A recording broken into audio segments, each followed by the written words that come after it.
Lispeth by Rudyard Kipling. Look, you have cast out love. What gods are these, you bid me please? The 3 in 1, the 1 in 3, not so. To my own gods I go. It may be they shall give me greater ease than your cold Christ and tangled trinities. That's a quote from The Convert. She was the daughter of Sonu, a hillman of the Himalayas, and Jede, his wife. One year their maize failed, and 2 bears spent the night in their only opium poppy field just above the Sutlej Valley on the Khatgar side. So next season they turned Christian and brought their baby to the mission to be baptized. The Khatgar chaplain christened her Elizabeth, and Lispeth is the hill or Pahari pronunciation. Later, cholera came into the Khatgar Valley and carried off Sanu and Jeddah, and Lispeth became half servant, half companion to the wife of the then chaplain of Khatgar. This was after the reign of the Moravian missionaries in that place, but before Khatgar had quite forgotten her title of Mistress of the Northern Hills.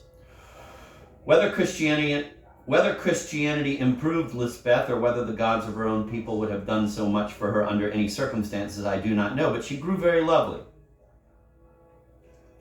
When a hill girl grows lovely, she is worth traveling 50 miles over bad ground to look upon. Lispeth had a Greek face, one of those faces people paint so often and see so seldom. She was of a pale ivory color and, for her race, extremely tall.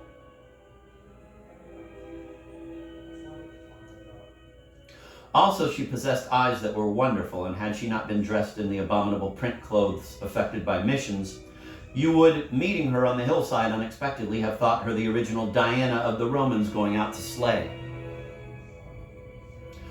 Lispeth took to Christianity readily and did not abandon it when she reached womanhood, as do some hill girls.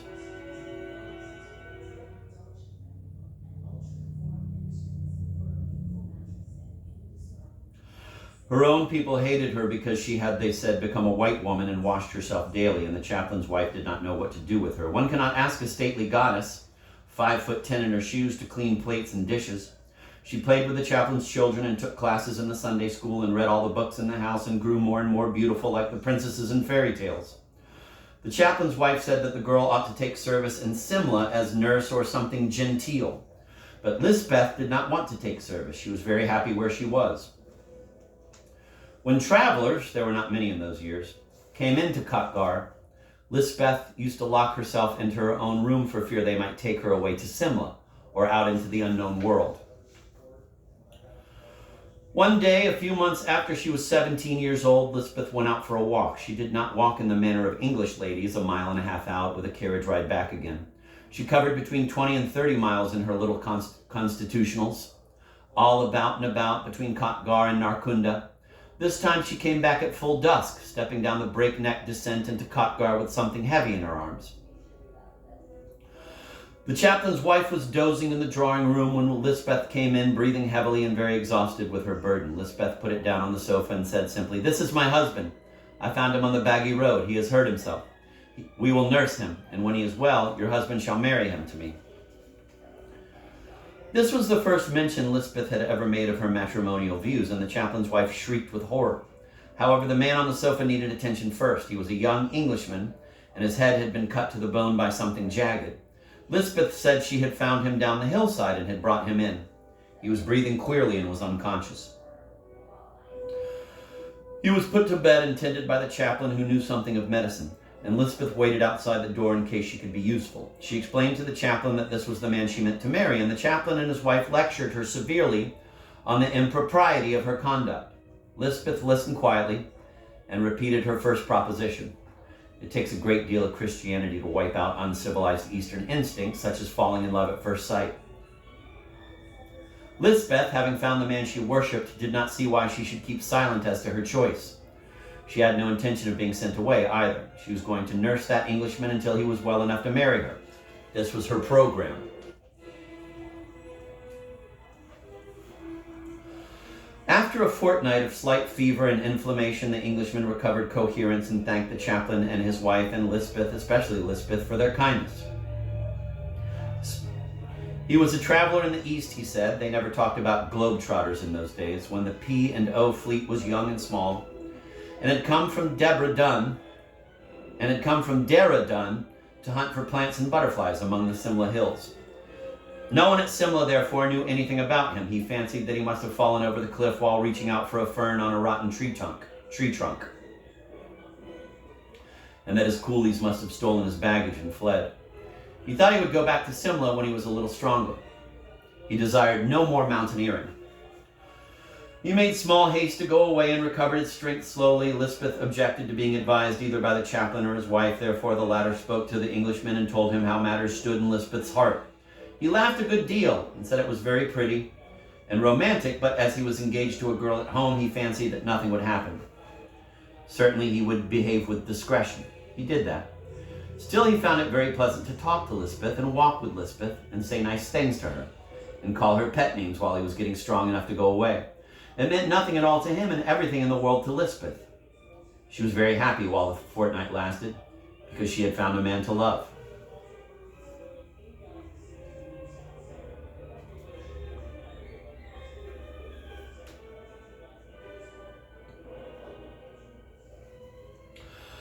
Being a savage by birth, she took no trouble to hide her feelings, and the Englishman was amused. When he went away, Lispeth walked with him up the hill as far as Narkunda, very troubled and very miserable. The chaplain's wife, being a good Christian and disliking anything in the shape of fuss or scandal, Lispeth was beyond her management entirely, had told the Englishman to tell Lispeth that he was coming back to marry her. She is but a child, you know, and I fear at heart a heathen, said the chaplain's wife. So all the 12 miles up the hill, the Englishman, with his arm round Lispeth's waist, was assuring the girl that he would come back and marry her, and Lispeth made him promise over and over again. She wept on the Narkunda ridge till he had passed out of sight along the Mutiani path.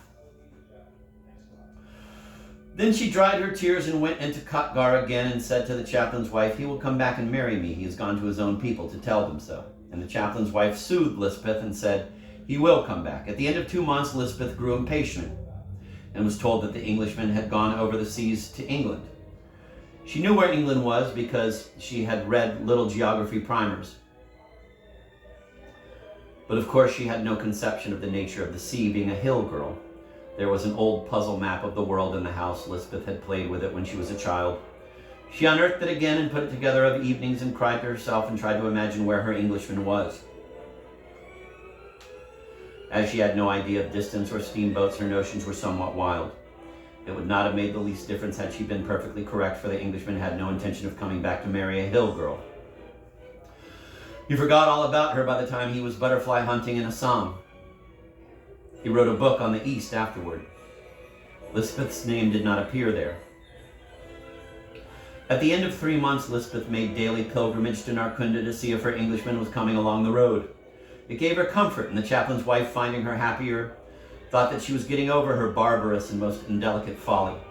A little later, the walk ceased to help Lispeth, and her temper grew very bad. The chaplain's wife thought this a profitable time to let her know the real state of affairs, that the Englishman had only promised his love to keep her quiet, that he had never meant anything, and that it was wrong and improper of Lispeth to think of marriage with an Englishman, who was of a superior clay, besides being promised in marriage to a girl of his own people.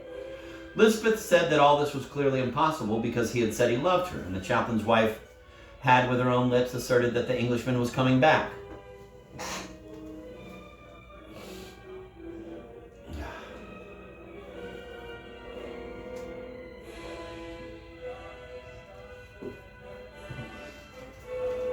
"How can what he and you said be untrue?" asked Lispeth.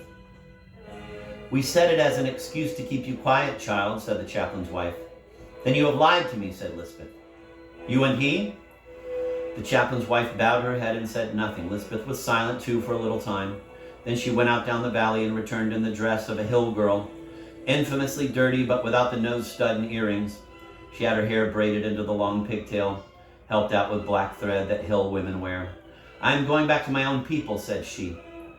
"You have killed Lispeth. There is only left old Jada's daughter, the daughter of a Pahari, and the servant of Tarka Devi. You are all liars, you English." By the time that the chaplain's wife had recovered from the shock of the announcement that Lispeth had Verted to her mother's gods, the girl had gone and she never came back. She took to her own unclean people savagely as if to make up the arrears of the life she had stepped out of. And in a little time she married a woodcutter who beat her after the manner of Paharis, and her beauty faded soon. There is no law whereby you can account for the vagaries of the heathen, said the chaplain's wife. And I believe that Lispeth was always at heart an infidel, seeing she had been taken into the Church of England at the mature age of 5 weeks. This statement does not do credit to the chaplain's wife.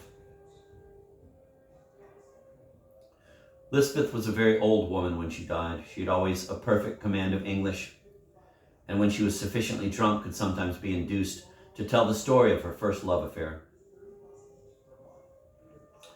It was hard then to realize that the bleared, wrinkled creature, exactly like a wisp of charred rag, could ever have been Lispeth of the Kotgar mission.